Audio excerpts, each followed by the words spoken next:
Tahukah Anda, otak merupakan bagian tubuh yang paling penting bagi manusia? Sekarang angkat tangan Anda dan letakkan pada dahi. Tepat di situ, ada bagian otak yang paling istimewa. Bagian itu disebut prefrontal cortex, atau disingkat PFC.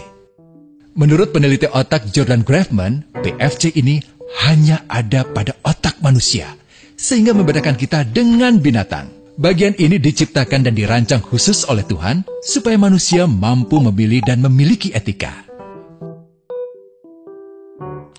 PFC berfungsi seperti pemimpin. Ia bertanggung jawab untuk berkonsentrasi, memahami benar dan salah, mengendalikan diri, menunda kepuasan, berpikir kritis, dan merencanakan masa depan.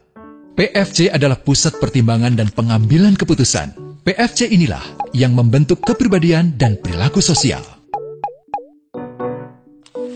Sayangnya, PFC adalah bagian otak yang paling mudah mengalami kerusakan. Jika PFC rusak, maka kepribadian orang bisa berubah. Rusaknya PFC bisa disebabkan oleh benturan fisik, bisa juga oleh zat kimia, seperti narkotika, psikotropika, dan zat adiktif atau nafsa. Dan ternyata penyebab paling merusak juga pornografi, yang disebut narkolema, narkotika lewat mata. Bagaimana pornografi mempengaruhi otak dan pikiran kita? Adi, remaja 12 tahun, melihat gambar di TV yang menjurus ke porno. Awalnya, ia merasa kaget dan jijik. Ini karena sistem limbik di otak Adi menjadi aktif. Sistem limbik mengatur emosi juga keinginan makan, minum, dan berhubungan seksual. Sistem limbik ini kemudian mengaktifkan zat kimia otak bernama dopamin. Dopamin memberi rasa senang, penasaran, sekaligus kecanduan. Zat ini juga aktif jika orang mengkonsumsi nafsa. Oleh karena itu, sifat candu pornografi sama dengan sifat candu nafsa. Otak akan mengingat apa yang membuat Adi senang dan bagaimana ia memperolehnya. Jika Adi mendapatkan pembinaan akhlak, etika yang baik, dan patuh pada norma sosial, dorongan melihat pornografi, meskipun menyenangkan, akan ia abaikan. Namun karena hal itu tidak ada pada diri Adi, ketika ia sedang merasa bosan dan ingin mencari kesenangan, otak akan mendorongnya agar melihat pornografi lagi. Namun lama-lama, Adi bosan melihat jenis gambar yang sama dan butuh yang lebih porno untuk memicu rasa senang. Sekarang, dengan internet, pornografi menjadi jauh lebih mudah didapat. Pertama, Adi membuka internet dan tidak sengaja melihat gambar yang menjurus ke porno. Berikutnya, ia sengaja membuka lagi untuk melihat yang lebih porno. Awalnya melihat yang sedikit terbuka, lama-lama semuanya terbuka. Awalnya melihat 1 menit, lama-lama 1 jam. Adi mengalami kecanduan pornografi. Bagaimana kerusakan PFC akibat kecanduan pornografi? Secara alamiah, dopamin dialirkan dari sistem limbik ke PFC. Orang yang kecanduan pornografi akan mengalirkan dopamin secara berlebihan sehingga membanjiri PFC. PFC menjadi tidak aktif karena terendam dopamin. Semakin sering PFC tidak aktif, ia akan semakin mengerut dan fungsinya terganggu.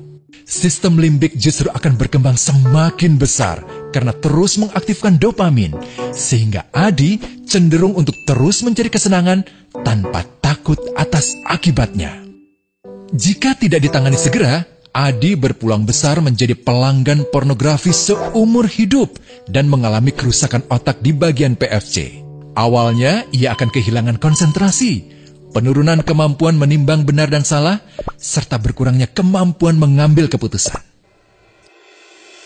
Lama-lama, besar kemungkinan ia akan melakukan masturbasi, oral seks, hubungan seksual suka sama suka, dan mudah berganti-ganti pasangan seksual. Pernikahan dianggap tidak penting. Pasangan dianggap hanya sebagai objek seksual semata, cenderung merendahkan derajat dan kehormatan lawan jenis.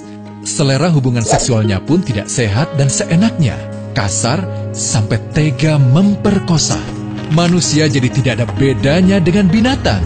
Inilah dampak yang terjadi akibat kerusakan PFC. Ahli bedah otak Donald Hilton Jr. mengatakan, jika difoto menggunakan alat magnetic resonance imaging, otak yang rusak akibat pornografi memperlihatkan hasil yang sama dengan otak yang rusak karena kecelakaan. Ia juga mengatakan, Berbeda dengan dampak nafsa yang merusak otak di 3 bagian, pecandu pornografi yang sudah melakukan hubungan seks dengan anak-anak mengalami kerusakan otak di 5 bagian. Terbukti, pornografi pada anak lebih bersifat merusak karena PFC belum matang dengan sempurna. Tapi untungnya, otak anak yang belum sempurna ini masih mudah dibentuk. Pengaruh pornografi bisa lebih mudah dihilangkan asal ada usaha untuk memulihkan dengan sabar, terutama oleh ayah ibu, keluarga, dan orang terdekat. Pelajari bagaimana mencegah dan menangani anak yang terkena pornografi.